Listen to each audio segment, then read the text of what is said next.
जैसा कि class 11th का इकोनॉमिक्स का एमपी बोर्ड में पेपर लिया जा चुका है एंड हम देखने वाले हैं इसका सॉल्यूशन जो कि आपके सही सही करेक्ट आंसर आपको बताएंगे। आप अपना मिलान करेंगे कि आप कितना सही करके आए हैं।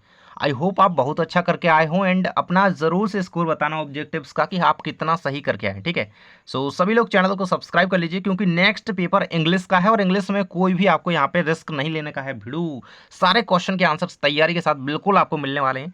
बिल्कुल आपको इंग्लिश की बेहतरीन तैयारी के लिए जुड़ जाना है। ठीक है, सबसे पहले आप देख लीजिए, सही विकल्प चुनकर के लिखिए। में फर्स्ट क्वेश्चन कह रहा है कि जब आप भुगतान लेकर के अन्य व्यक्तियों को सेवा प्रदान करते हैं तब आप कहलाते हैं। जब देखो भाई, अब दूसरे व्यक्तियों को आप सेवा प्रदान करेंगे, ठीक है, तो उसमें आप क्या कहलाएंगे?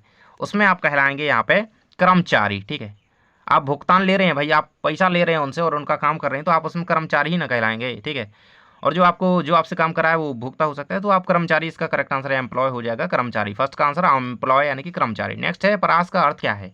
तो परास का अर्थ होता है अधिकतम एवं न्यूनतम परीक्षणों के बीच अंतर या फिर इनके परीक्षणों के बीच अंतर। ठीक है, न्यूनतम अधिकतम के बीच, अधिकतम न्यूनतम की औसत इनका या अनुपात।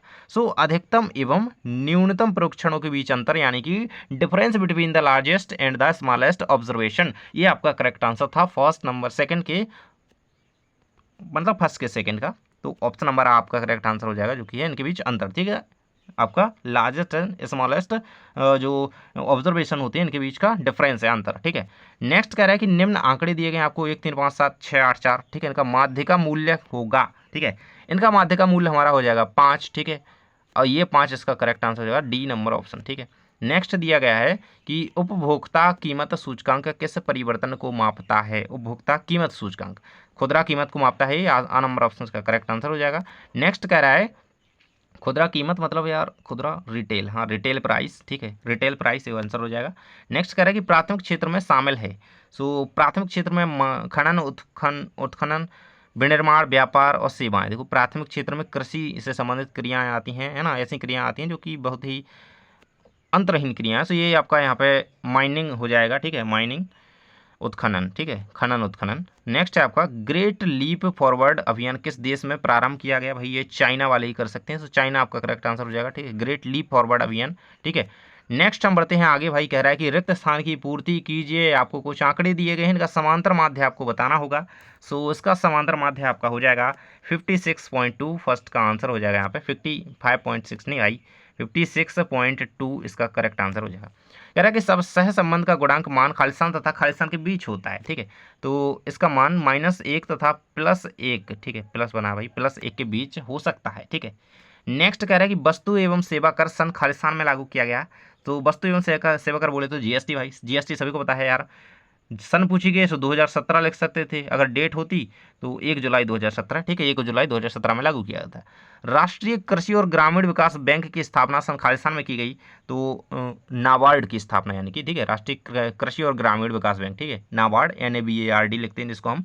ये 1982 में करी गई थी। ठीक है, 1982 इसका आंसर है। ठीक है, 1982 जो कि 12 जुलाई। ठीक है, 12 जुलाई। ठीक है, और ये 1 जुलाई था। ठीक है, अगला कह रही है प्रचंड बेरोजगारी खालिस्तान क्षेत्र में पाई जाती है। भाई हमें सभी को पता है, ग्रामीण या कृषि क्षेत्र। ठीक है, कृषि लिखा है जिसने उसका सही है, ग्रामीण लिखा है तो उसको सही है, कोई दिक्कत नहीं है। ठीक है, कृषि क्षेत्र लिखा है तो सही है, ज़्यादा ही सही है। कह रहा है कि विश्व में रहने वाले प्रत्येक 6 व्यक्तियों में से प्रत्येक एक व्यक्ति खालिस्तान और दूसरा व्यक्ति खालिस्तान है।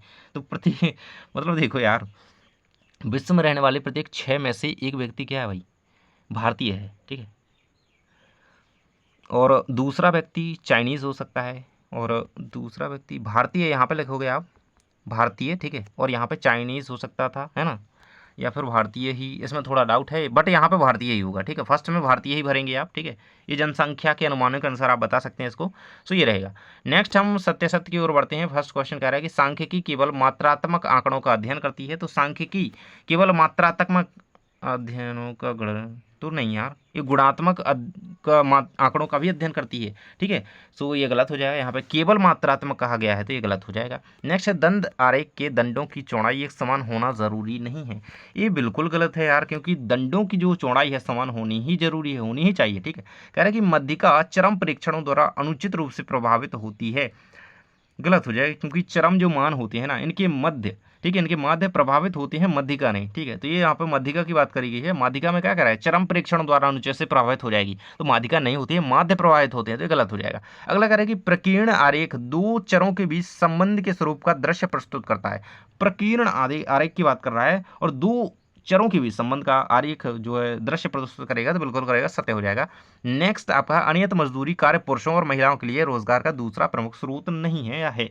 सो क्या कह रहा है भाई, अनियत मजदूरी पुरुषों और महिलाओं के लिए रोजगार का दूसरा प्रमुख स्रोत है। सो दूसरा तो बिल्कुल है, क्योंकि स्वरोजगार के बाद ये दूसरा स्रोत है उनके पास, अनियत मजदूरी। अगला कह रहा है कि महान सर्वहारा सांस्कृतिक क्रांति का आरंभ सन 1978 में किया गया था। सो ये 1978 में नहीं किया गया था, क्योंकि ये 1966 में किया गया था। सो आप इसको गलत लगा दोगे एंड ये आपका यहाँ पे असत्य हो जाएगा। सही भाई, क्लियर है, सत्य सत्य, ट्रू फॉल्स क्लियर है ना। स्टार्टिंग के 3 तो बिल्कुल फॉल्स हैं। ठीक है, 4th और 5th आपका ट्रू है, बाकी आपके फॉल्स। ठीक है, नेक्स्ट आ जाते हैं हम यहाँ पे मैचिंग। फर्स्ट कह रहा है आयत चित्र। सो आयत चित्र हमारा द्विबिंब आरेख प्रदर्शित करता है। ठीक है, द्विबिंब आरेख, ठीक है, ये रहेगा। नेक्स्ट है स्थैतिक मान। सो ये स्थैतिक मान हमारा माध्यिका होता है। ठीक है, नेक्स्ट कह रहा है भाई, नेक्स्ट क्या कह रहा है भाई, कल्पित माध्य, ए से इसकी जोड़ी मिल जाएगी। ठीक है, नेक्स्ट कह रहा है टाटा एयरलाइंस की स्थापना कब हुई थी भाई। अब इसमें कन्फ्यूजन हुआ होगा, 1932 में हुई थी। ठीक है, ये रहेगा 4th नंबर का। ठीक है, और तापस मजूमदार समिति की स्थापना कब हुई थी, ये 1999 में, ये 5 नंबर का रहेगा। 6वें का रहेगा ये 7वें का रहेगा यहाँ पर 1974। ठीक है, केंद्रीय प्रदूषण नियंत्रण बोर्ड, ये क्या करता है भाई, बोर्ड की स्थापना, हाँ यही तो है 7वें का, ये लास्ट का है। ठीक है, सो ये लास्ट का है, मतलब ये 7वें का है। ठीक है, ये 7वें का है। ठीक है, ये 1974। ठीक है, और मानव पूंजी में वृद्धि, तो ये 6वें का क्या हो जाएगा भाई, आर्थिक समृद्धि हो सकता है। हम जी बिल्कुल हो सकते हैं, क्योंकि यही तो बचा है। ठीक है, आई होप आप समझ गए सारी की सारी चीज़ें। ठीक है, टाटा एयरलाइंस की स्थापना 1932 में मिल जाएगा। ठीक है, मजदूमदार समिति की स्थापना 1900 आपकी यहाँ पर 99 में हो चुकी है। ठीक है, और ये केंद्रीय नियंत्रण बोर्ड जो है प्रदूषण, वो आपका 6वें नंबर पर जाएगा। यहाँ पे ये रहेगा, यहाँ पे आपका 1976 पे। ठीक है, ये रहेगा यहाँ पे। ठीक है, बाकी हम चलते हैं आगे। कह रहा है एक शब्द वाक्य में उत्तर लिखिए। निश्चित मान वाले चर को क्या कहते हैं भाई, निश्चित मान वाले चर को हम अचर कहते हैं। ठीक है, अचर कहते हैं, कांस्टेंट, क्योंकि निश्चित मान वाले, हाँ अचर ही होगा आंसर, कांस्टेंट अचर, सही है बिल्कुल से। आंकड़ा समुच्चय 1 2 3 4 4 5 में बहुलक मूल्य क्या है, बिल्कुल यार आसानी से 4 लगाया होगा। सूचकांक की आवश्यकता क्यों होती है, सूचकांक की आवश्यकता समय के साथ आर्थिक चरों में होने वाले सापेक्ष परिवर्तनों की माप के लिए होती है। ठीक है, सीधी आंसर था इसका कि सापेक्ष परिवर्तनों की माप के लिए सूचकांक की आवश्यकता होती है। ठीक है, लिख कर क्या है, बिल्कुल सही है। कह रहे कि भारतीय योजनाओं के निर्माता कौन थे। सो योजनाओं की बात कर रहे हैं यार, तो महालनोबिस को पढ़ा है आपने, पीसी महालनोबिस। ठीक है, तो यही आंसर होगा इसका, पीसी महालनोबिस। ठीक है, पीसी महालनोबिस। ठीक है, आई होप आप करके आए हो। नेक्स्ट है श्रमिक किसे कहते हैं। श्रमिक भाई जो आर्थिक गतिविधि में लगा हो, जो व्यक्ति जो अपनी जीविका कमाने के लिए, ठीक है, जीविका कमाने के लिए जो व्यक्ति आर्थिक गतिविधि में लगा हो, ठीक है, उसे श्रमिक कह सकते हैं। तो ऐसा लिख कर रहे आए हैं। ठीक है, बिल्कुल सही है।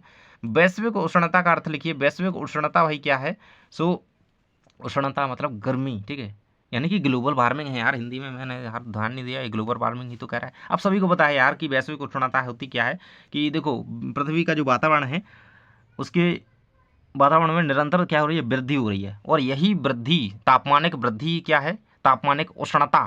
ठीक है, मतलब वैश्विक उष्णता ही यहाँ पे ये ग्लोबल वार्मिंग कहलाती है। ठीक है, बहुत ज़्यादा यहाँ पे तापमान बढ़ना पृथ्वी का, उसके मतलब उसके एक औसत जो एवरेज तापमान होना चाहिए उससे अधिक तापमान बढ़ रहा है और वृद्धि होती जा रही है, यही ग्लोबल वार्मिंग है। ठीक है, मानव विकास सूचकांक 2019-20 में भारत की रैंक कौन सी थी। सो भाई भारत की रैंक कभी आई है, बस ये रहेगी 129वीं रैंक थी भारत की। ठीक है, 19-20 के अंतर्गत बात करें तो आंसर हो जाएगा आपका ये रहेगा। ठीक है, बाकी आप इस तरीके से सारे क्वेश्चन देख लिए हैं एंड आई होप आप इनको बहुत अच्छी तरीके से करके आए होंगे। बताओ जरूर से कितने ऑब्जेक्टिव सही करे हो। ठीक है, और सब्सक्राइब कर लीजिए इंग्लिश की तैयारी के लिए, और मिलते हैं नेक्स्ट वीडियो में। Thanks for watching.